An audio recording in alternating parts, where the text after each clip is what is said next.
Hey YouTubers, it's Charlie. So we have Ghost Rider coming to Agents of S.H.I.E.L.D., big announcement, but we also have Inhumans Royal Family. So I'm going to do a breakdown of what's going on, all the stuff they announced at Comic-Con. So the big tease here is that Ghost Rider is coming to Agents of S.H.I.E.L.D. People actually believe this for a while, so it turns out the rumor's true. It's really cool. And if you wonder why that is, like why they can do a big movie character, it's because Marvel controls the rights now. Like they have the rights to do a Ghost Rider movie, but because of the tone of the movies right now and the things that they're wanting to do, there are just no plans to do a Ghost Rider movie anytime soon at Marvel Studios. So the character's just sitting on the shelf, so he's free for the TV show to use, but the TV show is not doing the Ghost Rider that most of you are familiar with. Most of you know about the Johnny Blaze Ghost Rider. He's the original version of the character. He's the one that rides the motorcycle. He's the one all those terrible movies are based on. So the one they're doing on the TV show is the latest Ghost Rider in the comics. So the current version of the character is called Robbie Reyes, so that sounds very much like the Mexican-American character that Agents of S.H.I.E.L.D. is doing, who in a roundabout way they've kind of been teasing as a supernatural connection to the Marvel Universe. A lot of people felt like that meant that they were doing Ghost Rider, so they dropped this at Comic-Con, a light bulb goes on, and everyone's like, alright, they're doing the thing, it's gonna be a lot of fun. But this version of Ghost Rider drives a car, so when he activates his powers, the whole car goes up in flames instead of just like the flaming motorcycle. So I'm interested to see how they do the effects on the TV show, because it gets really expensive when you have to do special effects for a character that's in like every single frame. So expect a lot of creative reasons for why he walks around not looking like Ghost Rider most of the time. They haven't said whether or not they're going to do his origin story from the comics, but it's pretty straight up. It'd be pretty easy for them to do it. So if you've never read this version of Ghost Rider, he's just a normal person living in East Los Angeles who's visited by the spirit of his uncle who says, I was killed by gang members, please avenge me. So he becomes this Ghost Rider character, but then later he finds out that his uncle is actually this really terrible satanic killer who killed all these people, hurt a bunch of people in his family. So it becomes this big battle for his body where you have like the evil spirit that wants to murder more people trying to take control of his conscious mind. So he makes this deal and says, okay, you want to kill people? I'll kill people if you let me stay in control of my body, but I'm only going to kill evil people. So we'll see how they deal with that on the TV show. But on top of all that, like separately from this big Ghost Rider announcement, Joss Whedon has talked about doing classic Inhumans because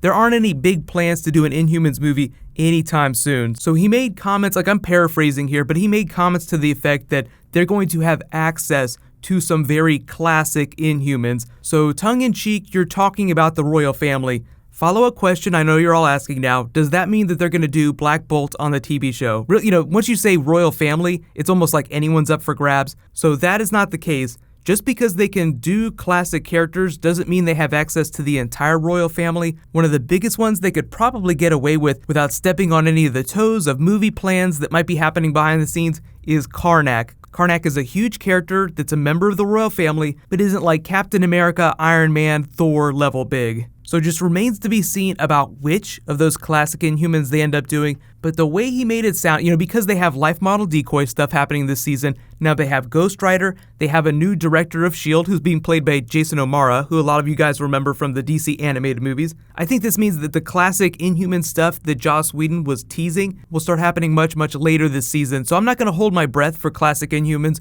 but if they're saying that they have access to them, just expect some of the big arcs this season, like the big storylines, to lead to royal family Atalan things. If you're wondering about TV actors or TV storylines crossing over with the movies, don't hold your breath on that. The Netflix Defenders characters have a slightly better chance, and even the people associated with that are saying, probably not going to be crossing over with the movies anytime soon. Relatively self-contained storyline, even though that's turning into a relatively big thing. It's just that the tone of like the Netflix stuff is so different from the tone of the movies that it doesn't blend really well. Like it would be so gimmicky if they were to try to include them in the movies. But I always do get a lot of questions about whether or not the TV actors or the TV storylines are going to cross over with the movies. But here's a big question for you guys. Do you want to see Agents of S.H.I.E.L.D. cross over with the Netflix series? Because a lot of people will remember that Jeff Loeb made Clark Gregg a promise that he would be able to guest star in his favorite characters series of all time. So in real life, Clark Gregg's favorite Marvel character of all time